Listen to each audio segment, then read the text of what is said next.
Hello, this is Dr. Mintz. This is a nuclear medicine brain death study. It is performed to ascertain whether there is any blood flow to the brain and thereby confirm brain death. This is the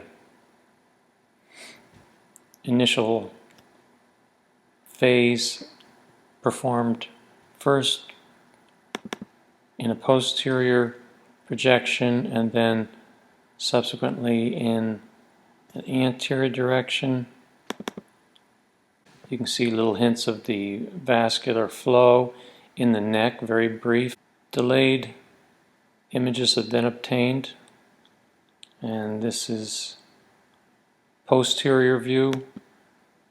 Here's the anterior view. You can see that the anterior view is discernible by the nose activity. A lot of blood vessels go to the nose, and that's why we have activity in the nose there.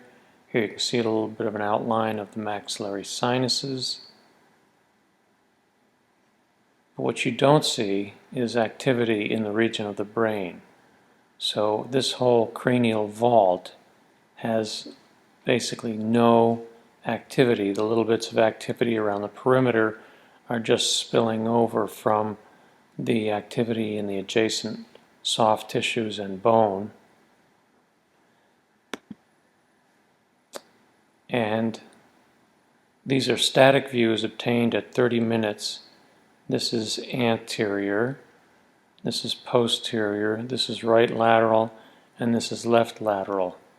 And all of these images show no discernible activity in the region of the brain itself.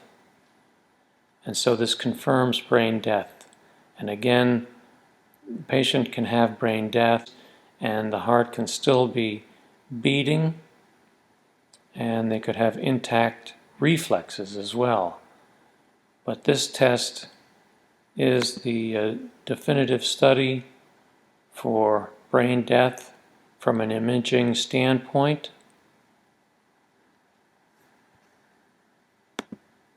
Here's the anterior view.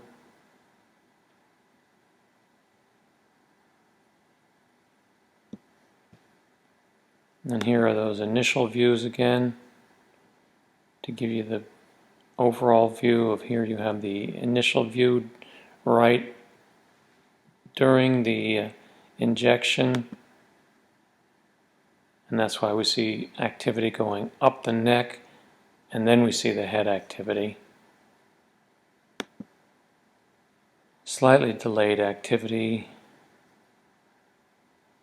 in the body, which is throughout the shoulders and neck that we're visualizing here, and in the skull and scalp and facial tissues, but without anything in the brain, or no significant activity in the brain.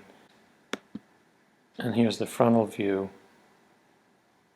A lot of facial activity, scalp, skull, shoulders, but no activity in the brain. And that is conclusive for brain death.